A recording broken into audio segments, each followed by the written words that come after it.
علامہ اقبال جیسی شخصیت پیدا ہوئی ہے. یہ ساری چیزیں جو ہے یہ در حقیقت اشارہ کر رہی ہیں کہ یہ ملک مشیت ایزدی کے کسی طویل سلسلے کی ایک کڑی ہے.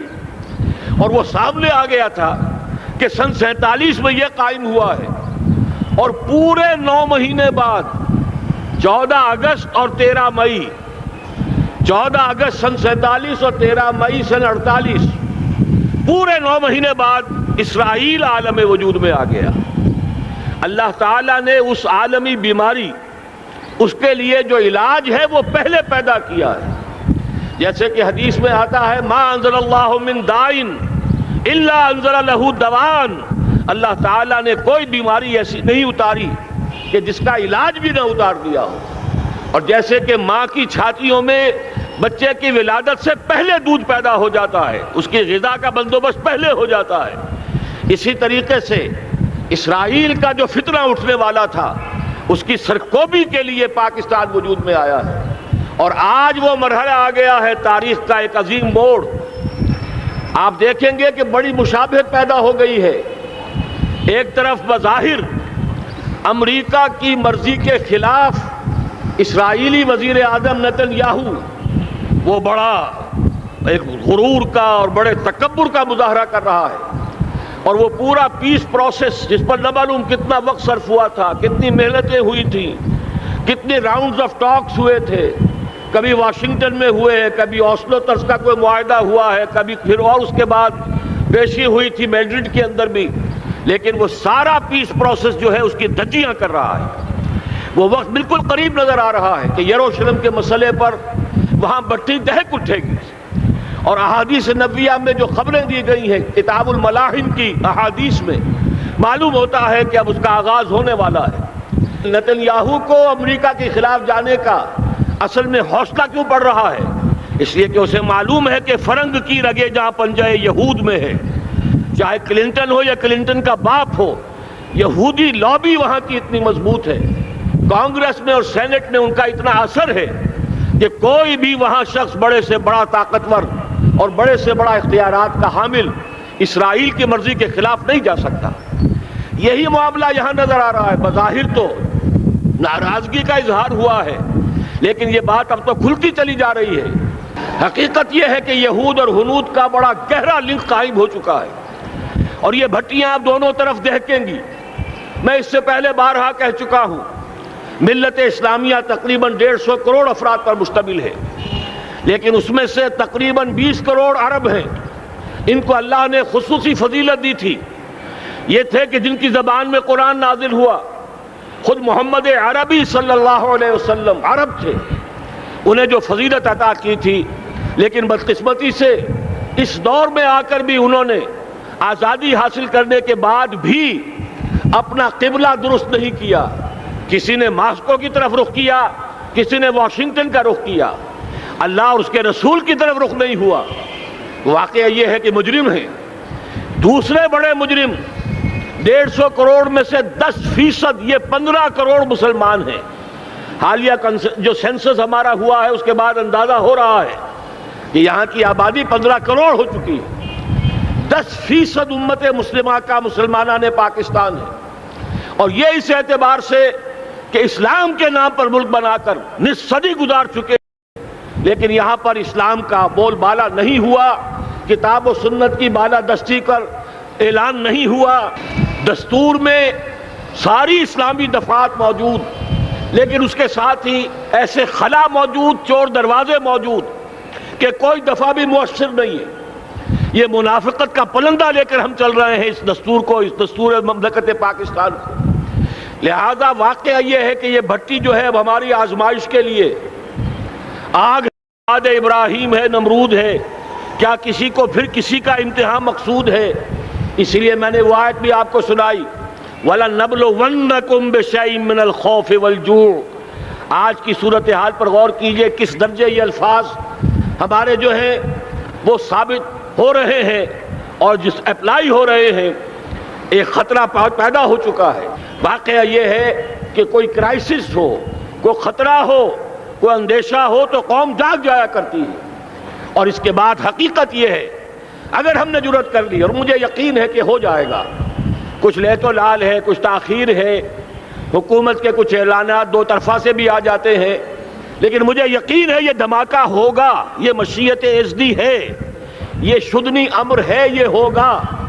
اور اس کے بعد یقیناً اس آیت مبارکہ کا دوسرا لفظ ہم پر منطبق ہوگا، وَلَنَبْلُوَنَّكُمْ بِشَيْءٍ مِّنَ الْخَوْفِ وَالْجُوعِ، یہاں دوسرا لفظ بھوک کا لفظ ہے۔ ہم پر سختیاں آئیں گی، یقیناً الکفر ملت واحدہ، پوری دنیا امریکہ کی زیر سرپرستی ہمارے خلاف کھڑی ہوگی، ہمارے اوپر پابندیاں لگیں گی، لیکن شاید ہمارے جذبہ ایمانی کو بیدار کرنے کے لیے اللہ تعالیٰ اسی کو ذریعہ بنا دے، اور پھر اس کے ذریعے سے پورے عالم اسلام میں عوامی سطح پر جو ہمدردی پیدا ہوگی پاکستان کے ساتھ، اس کے آثار شروع ہو گئے ہیں۔ کبھی قطر کی طرف سے خبر آ رہی ہے، کبھی الاحرام کا جو ہے وہاں بات سامنے آ رہی ہے۔ معلوم ہو رہا ہے کہ جو بھی پبلک اوپینین ہے پورے عالم اسلام میں، اس کی وجہ کیا ہے؟ میں نے اپنے پچھلے جمعے کے خطاب میں عرض کیا تھا کہ جیسے پاکستان سلطنت خداداد پاکستان ہے، ایسے ہی اس کی ایٹمی صلاحیت یہ بھی خداداد ہے، اللہ نے چھپر پھاڑ کر ہمیں دی ہے۔ ایسا نہیں تھا کہ ہم نے لیبارٹریاں بنائی ہوں، ہمارے سینکڑوں اور ہزاروں سائنسدان ریسرچ میں لگے ہوئے ہوں، نہیں، اچانک اللہ تعالیٰ کی طرف سے ہمیں ایک نعمت غیر مترقبہ عطا ہو گئی ڈاکٹر عبدالقدیر کی شکل میں۔ پھر نہ معلوم کس کس ذریعے سے اس پروگرام کو آگے بڑھانے کے لیے جن پرزوں کی ضرورت تھی، کس کس ذریعے سے وہ پرزے یہاں پہنچے ہیں، یہ بھی خالص خداداد صلاحیت ہے، اور اس کو سمجھ لینا چاہیے کہ یہ ہمارے لیے ایک فرض کفایہ کے درجے میں ہے پوری امت مسلمہ کی طرف سے۔ اس کی وجہ کیا ہے؟ پورے عالم اسلام میں کہیں اور یہ صلاحیت موجود نہیں۔ کچھ ایٹمی دانت نکلنے کا امکان پیدا ہوا تھا عراق میں، آپ کو معلوم ہے کئی سال پہلے اسرائیل کے جیٹس آئے اور اس کی ایٹمی تنصیبات کو تہس نہس کر کے چلے گئے۔ اس کے بعد جو کچھ ہوا ہے خلیج کی جنگ میں، اس کا اگلا پچھلا کھایا پیا سارا اگلوا دیا، اور اس کے لیے جو پابندیاں ہیں شدید سے شدید تر ابھی تک چلی آ رہی ہیں۔ تو اچھی طرح سمجھ لیجئے کہ پورے عالم اسلام میں صرف ایک پاکستان ہے، پوری دنیا میں صرف ایک ملک ہے جو اسلام کے نام پر بنا، پورے عالم اسلام میں صرف ایک ملک ہے جس کے پاس ایٹمی استعداد ہے۔ ان دونوں چیزوں کو سامنے رکھیے تو پھر مشیت ازدی میں مختلف چیزیں جو اللہ تعالیٰ کی اس تدبیر کے اندر موجود ہیں، اس کی کچھ نہ کچھ کڑیاں جو ہے ملتی نظر آتی ہیں۔ لہذا اگر یہ معاملہ ہو جاتا ہے تو یقیناً اگرچہ سختی آئے گی، وَلَنَبْلُوَنَّكُمْ بِشَيْءٍ مِّنَ الْخَوْفِ وَالْجُوعِ، لیکن ایک تو یہ کہ اس قوم کے اندر سے انشاءاللہ جذبہ ایمانی برآمد ہوگا، اس قوم کے اندر سے اثار اور قربانی کے جذبات برآمد ہوں گے، پورے عالم اسلام کی اخلاقی سپورٹ اسے حاصل ہوگی۔ اور میں یہ سمجھتا ہوں کہ جیسے نوائے وقت نے بھی بہت اچھا کیا، کل یا پرسوں کے اپنے جو سر وقت پر وہ احادیث شائع کر دی ہیں، جن میں سے دوسری حدیث بڑی معنی خیز ہے۔ حضور نے فرمایا اصابتان احرزہم اللہ من النار، دو لشکر ایسے ہیں کہ جن کو اللہ تعالیٰ نے جہنم کی آگ سے چھٹکارے کا پروانہ دے دیا، وہ لشکر جو ہیں وہ جہنم کی آگ سے چھٹکارا پا گئے، احرزہم اللہ من النار۔ وہ دونوں لشکر کون سے ہوں گے؟ اصابت یغزو الہند، ایک وہ کہ جو ہندوستان پر حملہ آور ہوگا، اور دوسرا وہ جو حضرت مسیح علیہ السلام کے ساتھ جبکہ ان کا نزول ہوگا، اور اللہ تعالیٰ ایک مجدد، اس آخری دور کے مجدد کی حیثیت سے حضرت مہدی کو بھی ہمارے درمیان میں سے اٹھائے گا، اور پھر جو آخری فیصلہ کن جنگ ہوگی الملحمۃ العظمیٰ، اس کے لیے یہاں سے فوجیں جائیں گی ان کی مدد کے لیے۔ اب ان دونوں فوجوں کو ایک حدیث میں جمع کرنے سے اندازہ کر لیجئے کہ اس کا مطلب کیا ہے۔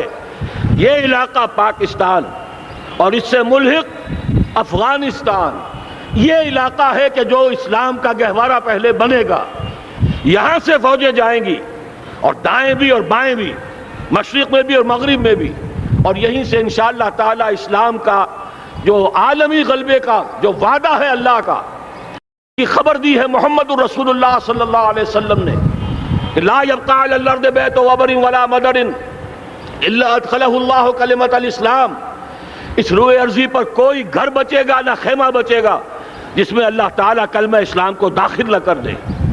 وہ حدیث کے جس کے بارے میں فرمایا گیا، حضور نے ارشاد فرمایا، حضرت ثوبان سے روایت ہے کہ اللہ تعالیٰ نے میرے لیے ساری زمین کو سمیٹ دیا۔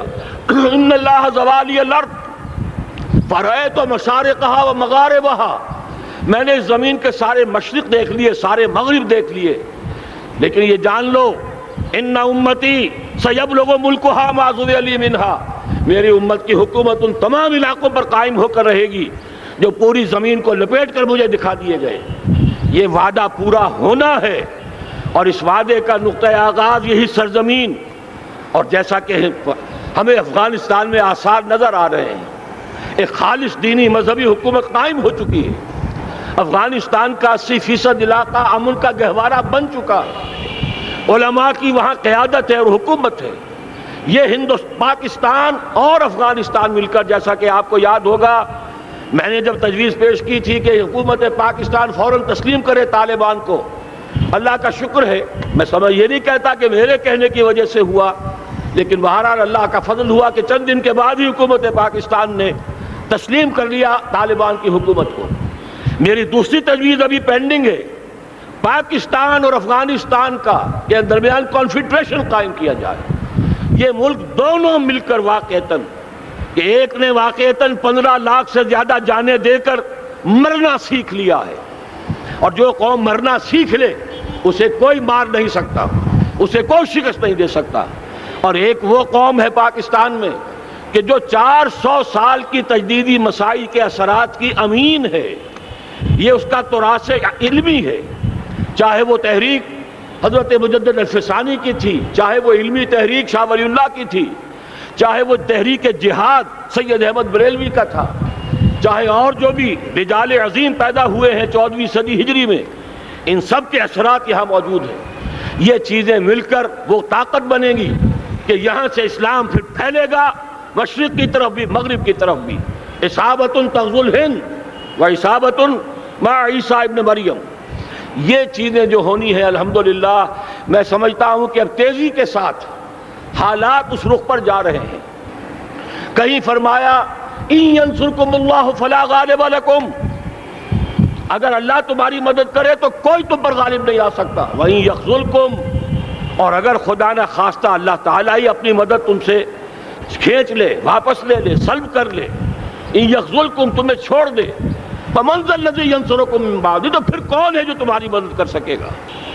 اس مرحلے پر سیاسی جماعتیں اپنی جو ان کا مزاج ہے اس کے مطابق چاہتی ہیں کہ کیپٹلائز کریں، پولیٹیکل مفادات حاصل کریں۔ بہرحال میرے نزدیک ایک کنسنسس ہونا چاہیے، ایک نقطے کا دھماکہ ہونا چاہیے، اور نمبر 2 اللہ اور اس کے رسول کے ساتھ صلح اور اللہ کی مدد کی ضمانت حاصل کرنے کے لیے کتاب و سنت کی ٹوٹل بالادستی، پورے دستور پاکستان میں کوئی شے اس کے منافی ہو اس کو نکال کر باہر کر دیا جائے، نفاق سے پاک کر دیا جائے۔ جیسے دعا ہے اللہم ربنا طہر قلوبنا من النفاق، اسی طرح دعا مانگیے کہ اللہ ہمارے ملک کے دستور کو نفاق سے پاک کر دے۔ اور وہ ساری ترامیم جن کا کہ ہم نے ایک مہم بھی چلائی تھی، وہ ترامیم جس کا تقریباً وعدہ کیا تھا نواز شریف صاحب نے، جس کے لیے 2 مرتبہ ایک محفل میں کہا تھا راجہ ظفر الحق صاحب سے کہ راجہ صاحب پھر تیاری کیجئے اور دستور کی ترمیم کا بل تیار کیجئے، لیکن یہ کہ معلوم ہوتا ہے کوئی بڑا ہاتھ ایسا تھا جس نے روک دیا ہے۔ یہی ہاتھ ہے جو آج ہمیں ایٹمی دھماکہ کرنے سے روک رہا ہے۔ ہمیں چاہیے کہ یہ دونوں دھماکے بیک وقت کریں، اور ان دونوں دھماکوں کے بعد پھر چاہے دنیا کی کوئی طاقت ہماری دشمن بن جائے، ہمارے لیے اللہ تعالیٰ کی مدد و نصرت ہوگی۔ وَلَنَبْلُوَنَّكُمْ بِشَيْءٍ مِّنَ الْخَوْفِ وَالْجُوعِ وَنَقْصٍ مِّنَ الْأَمْوَالِ وَالْأَنفُسِ وَالثَّمَرَاتِ وَبَشِّرِ الصَّابِرِينَ الَّذِينَ إِذَا أَصَابَتْهُم مُّصِيبَةٌ قَالُوا إِنَّا لِلَّهِ وَإِنَّا إِلَيْهِ رَاجِعُونَ۔ تو قوم انشاءاللہ تعالی، میں یہ سوچا کرتا تھا قوم مردہ ہے، بے حس ہو چکی ہے، دین سے عام طور پر بیزاری پیدا ہوتی جا رہی ہے، جو ہمارے دینی قیادت ہے اس سے بھی لوگوں کے اندر مایوسی پیدا ہو رہی ہے۔ کیسے ہوگا؟ میں نے بارہا کہا، جب میں یہ شواہد دیکھتا ہوں جو حدیث میں ہے، جس کی خبریں دی گئی ہیں 400 سال کی تاریخ دیکھتا ہوں تو مجھے پاکستان کا مستقبل بہت شاندار نظر آتا ہے. یہ تو مشیت ایزدی میں کسی بہت اہم رول کو پلے کرنے کے لیے قائم ہوا ہے. جب میں زمینی حالات کو دیکھتا ہوں تو مایوسی ہوتی ہے، لیکن میں یہ سمجھتا ہوں کہ وہ وقت آ گیا ہے کہ جس میں یہ قوم جھنجھوڑی جائے. ایک دفعہ کا یہ جھنجھوڑا جانا انشاءاللہ تعالی ہمارے بہت سے دل اندر دور کر دے گا. آخر چینی کیا تھے؟ ایک 10 صدی پہلے کے چینی افریقی قوم آج کہاں سے کہاں پہنچ گئی ہے. ہمارے اندر بھی چاہے یہ کہ اوپر راکھ ہے، اندر چنگاریاں ہیں، ان چنگاریوں کے بھڑکنے کا وقت آ گیا ہے، اور انشاءاللہ العزیز اسی ایٹمی دھماکے سے اس پورے عمل کا جو ہے آغاز ہو جائے گا، جس سے یہ سرزمین پاکستان اسلام کا گہوارہ بنے اور پھر یہاں سے پوری دنیا میں اسلام کے غلبے کی جد و جہد کا آغاز کیا جائے. بس میں اسی پر اکتفا کر رہا ہوں. اللہ تعالیٰ سے دعا کرتا ہوں کہ وہ ہمارے حکمرانوں کو، اگر تو کوئی تاخیر ہو رہی ہے انتظامی امور کی وجہ سے، کوئی بات نہیں، بہرحال معاملہ ایک اچانک ہو گیا ہے، لیکن مجھے توقع ہے کہ انشاءاللہ وہ دھماکہ ہوگا اور جلد ہوگا. اگر کوئی تذبذب ہے تو ہم اللہ تعالیٰ سے دعا کریں گے وہ نواز شریف صاحب کے دل کو پھیر دے اور اس کے اندر استقامت پیدا کر دے، اور دوسرے یہاں کی سیاسی